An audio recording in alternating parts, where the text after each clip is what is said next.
Hey, everybody, welcome to Making Sense of It All. I'm your host, Jesse Stakes, and I am very pleased to bring you Terace Johnson. Thank you so much for joining me.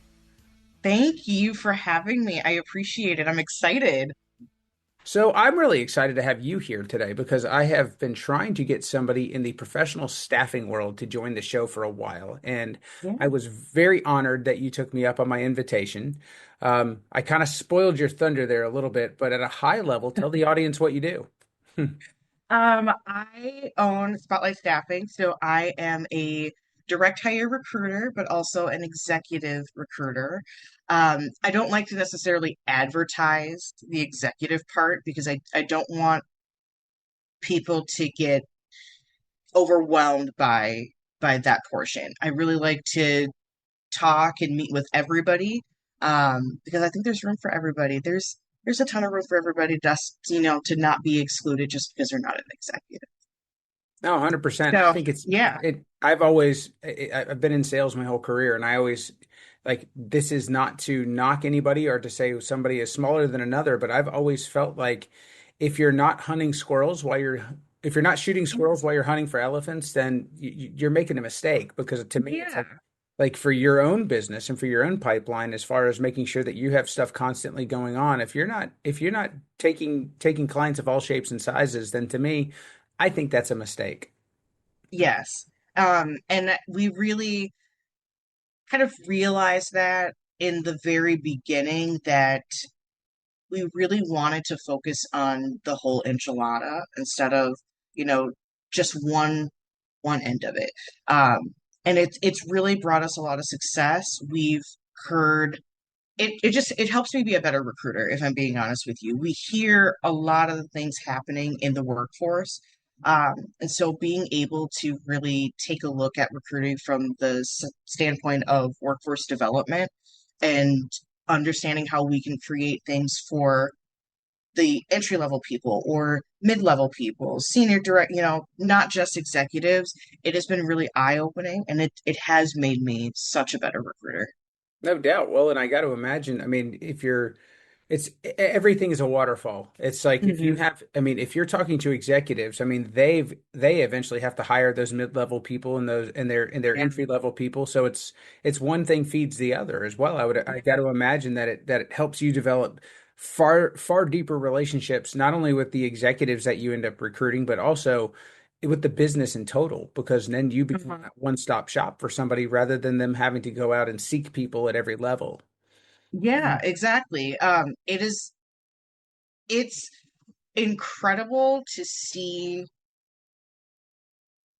things kind of from the top down on Yes. how they execute or what they're looking for, how they plan on, bringing in or hiring, approaching recruitment from a budget standpoint, from KPIs to all of it.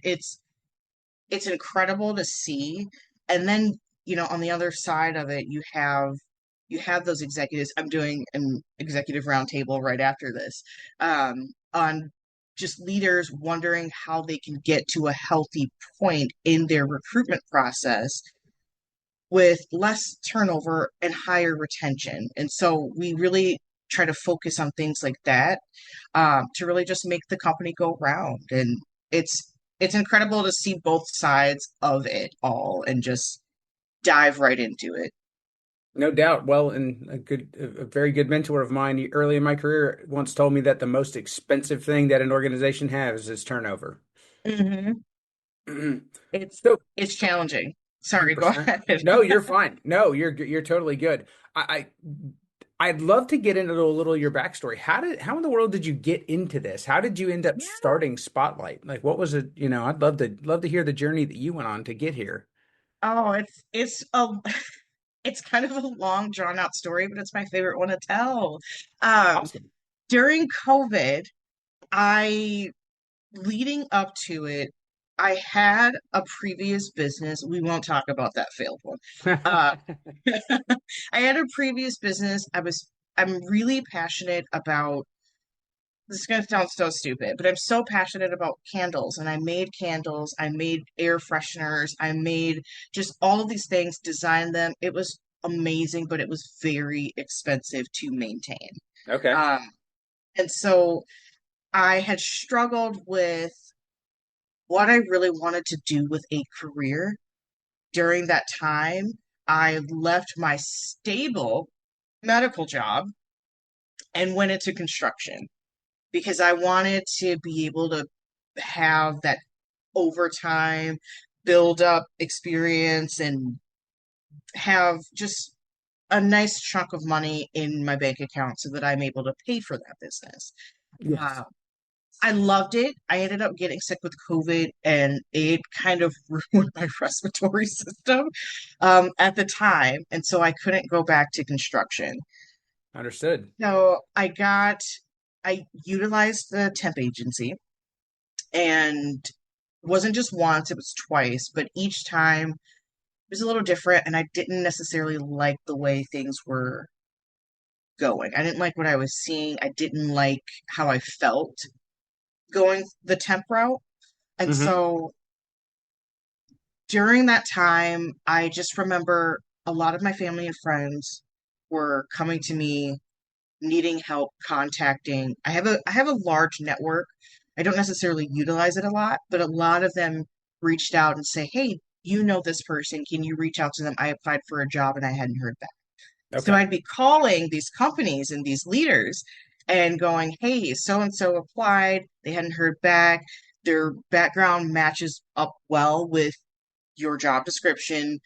And it would be, "Oh, thanks for letting me know." And those people would start to get hired. And I had one gal who's like, "We pay people to do this. So why aren't you getting paid? Why are you just voluntarily doing it?"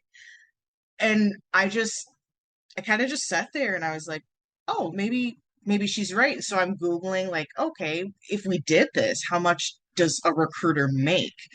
And it was Hmm. just random. If you can hear my cat, I am so sorry. I'm so sorry. But it was just, how do we make that work? What does it entail? How do I get contracts? What does it mean? And Sure. so I just remember being so excited to wake up the next day to do this, like to redo this all over again. And I just remember talking with my fiance going, this is where I'm supposed to be. This is the career I'm supposed to have. And so I just on LinkedIn, I put out like an SOS and I wanted to just talk with recruiters or, agency owners to just get an idea of what that's like. Right. I I did not get a warm welcome. I had It's one a person. competitive business. Yeah, yes, exactly. And I had one person, and I will model my career and how I approach people who want to get into this industry very differently because I had one, I'm going to say his name, Jason Steffens. Um, he was like, "You call me with whatever questions you have." And I called him and he said exactly what you said. There's room for everybody in this business. Right. There isn't enough recruiters to fill half of the positions that are open. So don't sell yourself short. And he walked me through every step. And I will never forget it because it was the best mentor conversation I had ever had. And since that day, I have anybody who's interested in this line of work, who wants to understand it, I am giving that information away because it makes no sense for me to hoard it. I think that's fantastic. Is there an industry that you specialize in? Are there people that you prefer to work with? As far as I know, you mentioned medical, you mentioned Mhm, construction, but mhm. there's a ton of industries out there that people staff for. Yeah. Yep. So I initially started in healthcare because of my background. I knew Yes. healthcare like the back of my hand. Um, I can tell you what your insurance copay is going to be before you buy insurance. So it's like I know healthcare like the back of my hand. So I started in there with like in the state of Minnesota, I had a really high caliber client right Okay. off the bat. They trusted me, and to this day, we have such a bond, a good relationship, and I cherish that like there's no tomorrow. From that point on, all of their recruiters, including their director of recruitment, have referred me to a ton of other businesses that are not just in healthcare, but in construction, in water treatment, in public sector. So whether it's schools, whether it's utilities, things, working for the state, um, IT, accounting, so banking. We just got into banking, and I had a client who goes, "Why didn't we connect sooner? What we didn't know that there's tailored services like this." Right. So it's amazing that those different industries welcome a newbie such, I haven't been doing recruiting for 30 years like other Right. companies have. So they've welcomed me, and the referral, the word of mouth has been amazing. I like to learn a lot about those industries before I start the recruitment, because then it just helps me be better. No doubt, no doubt. Well, and I think sometimes there's a value to not being a 30-year veteran on things sometimes because people get jaded or people kind of get stuck in the way things used to be. And that really does bring me to what I wanted to get to with a lot of this conversation is that there is so much that has changed. That you brought up COVID and how it impacted you, but COVID in the last 5 years really have kind of, I mean, AI, there's so many things that we can point at, but there are so many things that have impacted the way that people search for jobs. People Mhm. go through the, as far as the process with the companies that are looking to potentially hire them, the onboarding process, even their employment, things have changed Yeah, dramatically. What do you see as far as, and I'm going to ask you more specific questions, but as far yeah. as like, the biggest difference that you see 5 years ago to now, what is the biggest difference in the industry that you see? I just had this conversation literally yesterday with my fiance. Um, it is a lot more unstable, I will tell you that. In what I, way? for example, I'm actually going to use the HR industry. For example, I have never seen so much turnover for Hmm. HR, or layoffs, or kind of what are they calling it today? It's downsizing, or they're kind of getting rid of HR. Creating efficiency within the business unit. Yeah, it's insane. But Right. looking at, and I'll go a little bit more in depth as well. So not only is the turnover in HR or talent acquisition bigger than before COVID, but we're making, and some people will not admit to this, but I'm going to admit to it. We're making more mistakes by utilizing AI for some of those recruitment tactics that we had I not just asked that gal. I know we spoke about this earlier before the podcast started, but Right. the gal that I initially rejected, had I, and I did put on a like a preferred or requirement. So if they didn't meet those requirements, I don't want to see it. But something in me told me, okay, you probably should go check that particular rejection. Go check those rejections. You have 17 people in there. Go check those rejections. And she's in there, and I'm going, this is her second time applying. Let me ask. AI is not doing that for you. AI is not detecting. There's just a certain instinct. And don't get me wrong, I utilize AI for other things, but it's not protecting and asking those questions on, hey, should we, they don't meet XYZ requirements, but should we have a conversation with it? They're not asking that. Uh, 100%. so we're getting rid of all of these vital pieces of HR, and we're lacking. It's becoming a problem, and I think eventually we will start to see it. Uh, but in other worlds, I'll go back to healthcare. In other worlds, for example, in New Mexico, the fight for healthcare workers in rural areas, it is it is insane to see the struggles that they're going through right now. They cannot for the life of them get nurses. They can't get, and their because of their kind of the compliance laws or um, legal legalities, things of that nature, they are not able to maintain practitioners, physicians, things like that. So I enjoy talking with a lot of them and hearing about the different struggles that they're going through in their respected region. Because if I'm ever going to branch out further than what we've done now, I think we're in like 13 states. If I'm going to branch out even further, I want to know what that particular region, state, or anything like that is struggling with, Right. so I could have a workforce development plan in place to be able to help.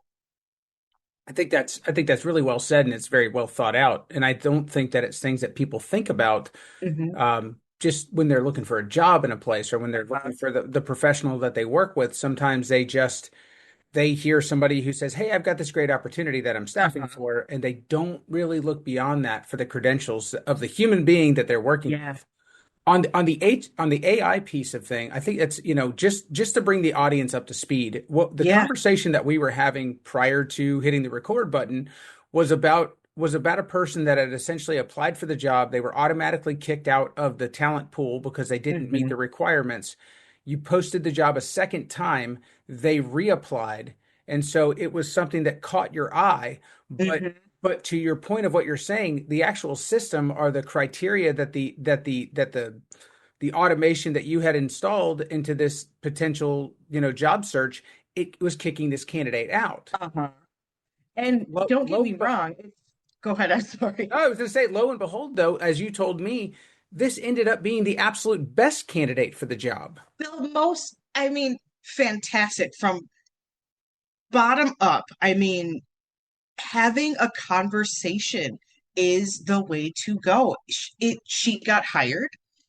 She was the best, and part of me went, maybe this is the industry or the field that she actually wanted to be in, but no one's giving her a chance, right?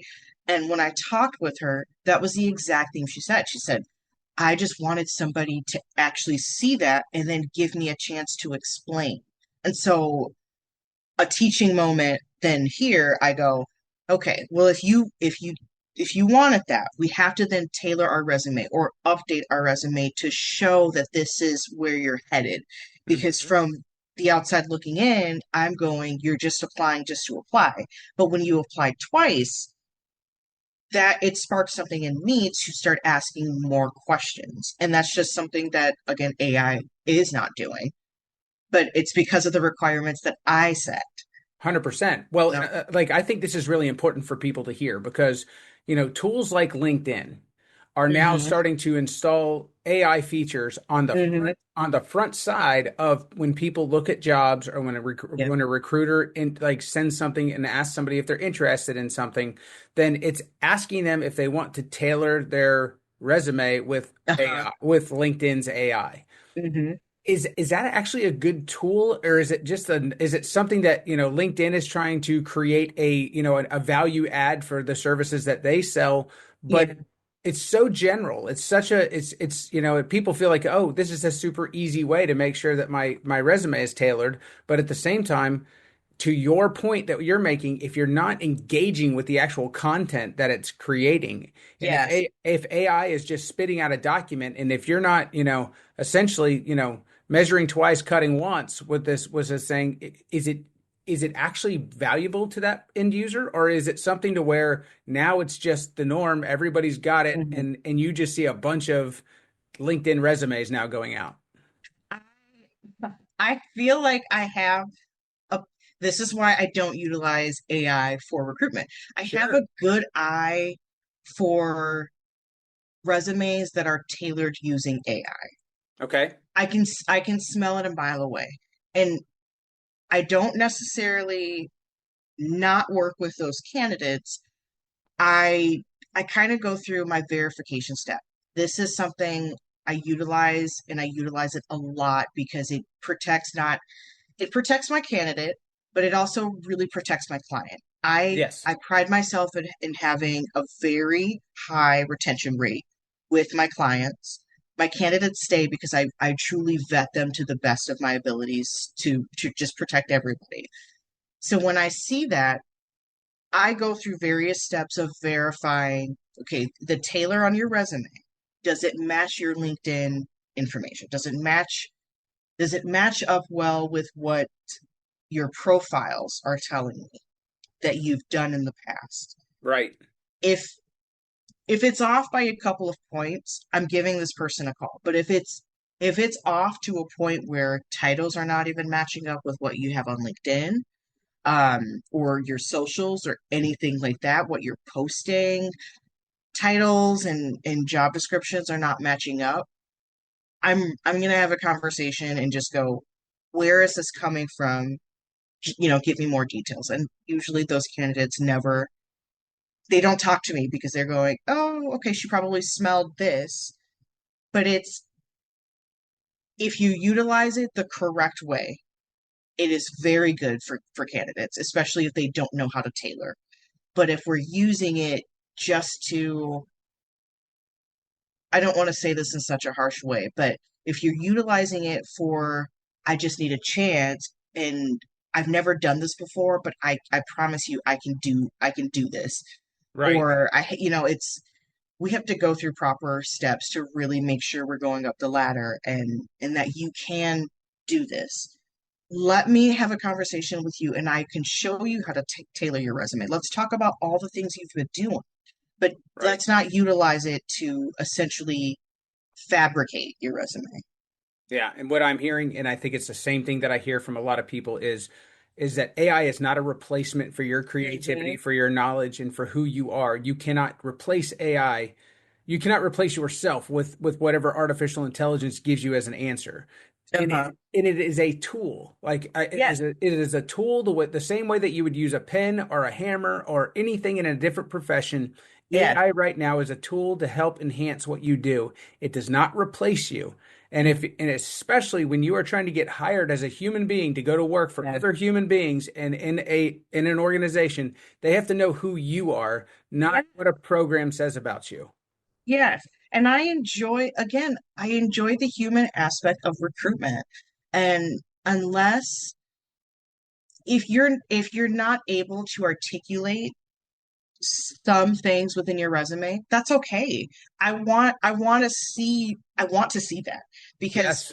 a year from now, I can't wait to talk to you about your growth. I can't wait Yeah. to talk to you about, hey, remember when you were so worried about your resume not having this and you didn't have it? Now look at you. You've got five other things, including that one thing that you didn't have. You're growing in ways that you never thought that you could grow. You don't have to check every single box. Some things can be taught. 100%. Yeah. Well, and what I really love about what you have said is that, you're recruiting from the top to the bottom for organizations, and that, some of the people that you may even hire in the bottom or the middle are Yeah. probably the people that are reaching out to you saying, "Hey, I'm looking for those people to replace me now that I'm at the top." And I think that's absolutely fantastic. I feel like we honestly, we've just kind of hit the tip of the iceberg. And there's so many things, and there's so many things that are hugely valuable for the audience and for learning, like how to actually approach, Hmm. um, whether they're looking for a new job, if they're looking to advance their career, if it's their first job, all of these things. I mean, I would love the opportunity to have continued conversations with you and to continue just to share things with my audience, if you're open to that. I'm so open to it. I love talking about recruitment. It's so much fun. That's fantastic. If the audience has heard you, they're interested in having a conversation, they would like to Yeah. set something up, what is the absolute best way for them to get a hold of you? They can email info@spotlight-staffing.com. Everything's spelled normal. Or they can reach out to me on LinkedIn, Terace Johnson, Terace. Otherwise, they can visit spotlight-staffing.com, take a look at everything that we do, some of the industries that we're in, and then hit that contact us button, and it goes right to me. Fantastic. I will make sure that all of those links are attached to this when we put it out. We'll put it out on all socials and everything. So we'll make sure that people have that, because I think that your service that you offer, and the personal touch is honestly, that's the most important piece of this whole thing, is making sure that you're working with the type of people that you feel are people that you want to work with and people that can help you get where you're looking to Yeah, go. I Tara, love what I do.